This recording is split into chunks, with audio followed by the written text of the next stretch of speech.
Welcome to wonder B. കൂട്ടുകാരെ, നാം ഇന്ന് കേൾക്കാൻ പോകുന്നത് ഒരു പട്ടിയുടെയും പൂച്ചയുടെയും കഥയാണ്. പണ്ടൊരിക്കൽ ഒരു വീട്ടിൽ ഒരു പൂച്ചയുണ്ടായിരുന്നു. പെരും കള്ളനായ ഒരു പൂച്ച. എന്തു കണ്ടാലും ആരും അറിയാതെ അവൻ കട്ടുതിന്നും. എന്നിട്ട് അടുപ്പുകല്ലിൽ നീണ്ടു നിവർന്ന് മുർ എന്ന് കൂർക്കം വലിച്ചുറങ്ങും. വല്ലപ്പോഴും ഒരു എലിയെയോ മറ്റോ പിടിച്ചെങ്കിലായി. അതു കണ്ടാൽ വീട്ടുകാരി അമ്മയ്ക്ക് സന്തോഷമാവും.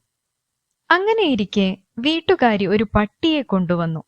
മഹാപാവത്താനായിരുന്നു അവൻ. പൂച്ചയുടെ സ്റ്റൈലൻ ജീവിതം കണ്ടപ്പോൾ പട്ടിക്ക് അസൂയ തോന്നി. എങ്ങനെയാണ് പൂച്ചയ്ക്ക് വീട്ടിൽ ഇത്ര വലിയ സ്ഥാനം കിട്ടിയത്? എത്ര ആലോചിച്ചിട്ടും അവന് മനസ്സിലായില്ല. ഒരു ദിവസം രാത്രി അവൻ പൂച്ചയെ കണ്ടപ്പോൾ ഇക്കാര്യം ചോദിച്ചു. ഹഹാ, അതാണോ കാര്യം? പൂച്ച ഗമയിൽ പറഞ്ഞു. എല്ലാ വീടുകളിലെയും ഏറ്റവും വലിയ ശല്യക്കാരാണ് എലികൾ. എലിയെ പിടിക്കാൻ തങ്ങൾക്ക് മാത്രമേ കഴിയൂ. അതുകൊണ്ടാണ് ഞങ്ങൾക്കിത്ര സ്ഥാനം. ഞാനും എലിയെ പിടിച്ചാലോ? പട്ടി ചോദിച്ചു.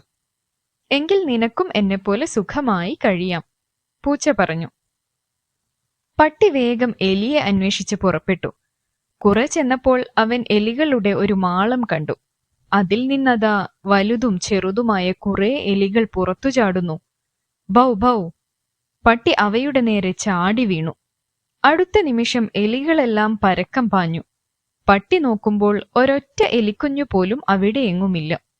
എല്ലാം എവിടെയൊക്കെയോ ഒളിച്ചു കഴിഞ്ഞു. പട്ടി ഇളിഭ്യനായി പൂച്ചയുടെ അടുത്തെത്തി. എന്നിട്ട് പറഞ്ഞു, പൂച്ചച്ചാരെ, എലിയെ പിടിക്കുന്ന വിദ്യ ഒന്ന് പഠിപ്പിക്കാമോ? ശരി, പൂച്ചയ്ക്ക് സമ്മതമായി. പക്ഷെ ഒരു കാര്യം, നിനക്കു തരുന്ന ആഹാരത്തിൽ നിന്ന് പകുതി എനിക്ക് തരണം. ശരി, പട്ടി തലയാട്ടി.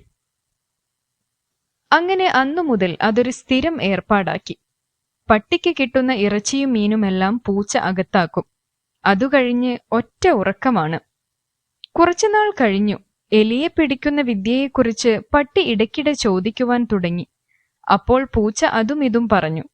കുറെ കഴിഞ്ഞപ്പോൾ പട്ടിക്ക് ദേഷ്യം വന്നു തുടങ്ങി. അല്പം ഗൗരവത്തിലായി അവന്റെ പെരുമാറ്റം. ഇതുകണ്ട് പൂച്ചയ്ക്ക് ചെറിയ പേടി തോന്നി. മണ്ടനാണെങ്കിലും അവന്റെ കയ്യിൽ നിന്ന് നന്നായൊന്നു കിട്ടിയാൽ കഥ തീർന്നത് തന്നെ. എന്റെ അമ്മേ! അതോർത്തപ്പോൾ തന്നെ പൂച്ച ഭയന്നു വിറച്ചു. ഒരു നാൾ രാത്രി പൂച്ച പറഞ്ഞു, എലിപിടുത്ത വിദ്യയൊക്കെ ഞാൻ നിന്നെ പഠിപ്പിച്ചു കഴിഞ്ഞിരിക്കുന്നു. ഞാൻ പോയി ഒരെലിയെ ഇങ്ങോട്ട് ഓടിച്ചു വിടാം. നീ അതിനെ സൂത്രത്തിൽ ചാടിപ്പിടിച്ചോ. പട്ടിക്ക് സമ്മതമായി. പൂച്ച തട്ടിൻ പുറത്തു ചെന്നു. അവിടെ ഒരു മാളത്തിൽ ഒരു കിഴവൻ എലിയുണ്ട്. അതിന്റെ കാലിന് അല്പം മുടന്തുണ്ട്. അവനെ പട്ടിയുടെ മുന്നിലെത്തിച്ചാൽ രക്ഷപ്പെട്ടു. പട്ടി അതിനെ പിടികൂടിക്കൊള്ളും. അങ്ങനെ പൂച്ച മുടന്തൻ എലിയെ ഒരു കണക്കിന് പുറത്തേക്കോടിച്ചു. ഓട്ടത്തിനിടയിൽ കിഴവൻ എലി പഥവും മുറ്റത്തേക്ക് ഒരൊറ്റ വീഴ്ച. പട്ടി അവനെ പിടിക്കാൻ പാഞ്ഞെത്തി. പക്ഷേ എലിയുണ്ടോ വിടുന്നു. അവൻ എങ്ങനെയൊക്കെയോ ഓടി ഒരു മരത്തിന് മുകളിൽ കയറി. പട്ടിക്കുണ്ടോ മരം കയറാൻ അറിയുന്നു.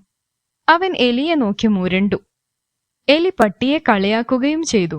മണ്ടച്ചാരെ, കള്ളപ്പൂച്ച നിന്നെ ഒന്നും പഠിപ്പിച്ചില്ല അല്ലേ? പഠിപ്പിച്ചല്ലോ, പട്ടി പറഞ്ഞു. ഇല്ല, എലിയെ പിടിക്കാൻ ആദ്യം ശബ്ദമുണ്ടാക്കാതെ നടക്കുവാൻ പഠിക്കണം. പിന്നെ അത്യാവശ്യം മരം കയറാൻ അറിയണം. ഇതു രണ്ടും നിനക്കറിയില്ല. ആ കള്ളപ്പൂച്ച ശരിക്കും നിന്നെ പറ്റിച്ചു. പട്ടിക്ക് അത് ശരിയാണെന്ന് തോന്നി. അവൻ പൂച്ചയെ കണ്ടപ്പോൾ കുരച്ചുകൊണ്ട് കടിക്കാൻ ചെന്നു. കാര്യം പന്തിയല്ലെന്ന് മനസ്സിലായ പൂച്ച ജനലിനിടയിലൂടെ അകത്ത് കയറി. എന്നിട്ട് വീട്ടമ്മയുടെ കട്ടിലിനടിയിൽ ഒളിച്ചിരുന്നു. പിന്നീട് പൂച്ചയെ കാണുമ്പോഴെല്ലാം പട്ടി കടിക്കാൻ ചെല്ലുന്നത് പതിവായി. ഇന്നും അതുതന്നെ തുടരുന്നു.